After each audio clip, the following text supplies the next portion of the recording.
હવે આગળ વાત કરીએ વડોદરાની। વડોદરામાં વ્યાજખોરોના ત્રાસથી રિક્ષા ચાલકે આપઘાતનો પ્રયાસ કર્યો। ઘટના 12 દિવસ થયા પણ આરોપીઓ હજુ પોલીસ પકડથી દૂર છે। ફરિયાદ છતાં આરોપીઓની ધરપકડ ન થતા પરિવારજનોમાં રોષ। આરોપીઓની સામે કડક કાર્યવાહી અને ન્યાયની માંગ કરવામાં આવી છે। આત્મહત્યા માટે દુષ્પ્રેરણા આપનારની સામે કાર્યવાહીની માંગ। પોલીસે યોગ્ય કાર્યવાહી ન કરતા સવાલો ઉઠી રહ્યા છે। ન્યાય ન મળે ત્યાં સુધી લડત ચાલુ રાખવાની પણ પરિવારની ચીમકી।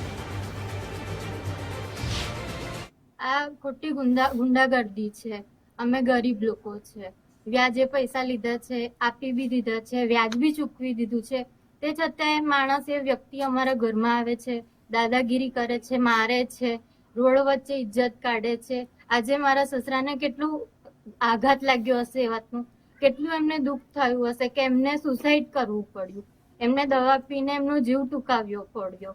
મારા સસરા ગયા છે, એક હતા માત્ર જે અમારું ઘર ચલાવતા હતા, અમારું ગુજરાન ચલાવતા હતા, રિક્ષા ચલાવતા હતા। એ આજે અમારો કોનો સહારો? અમારા ઘરનો કમાવનારો માણસ ગયો છે સાહેબ।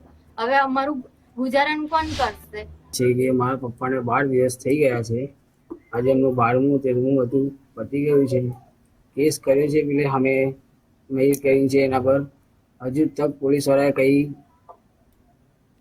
એમનું થયું નહીં। હજુ તક એ પકડાયો નહીં, હજી શોધખોળ થઈ નહીં એમને, હજી પકડાયો છે નહીં। પોલીસવાળા શું કરે છે આટલા ટાઈમથી? 12-13 દિવસ થઈ ગયા।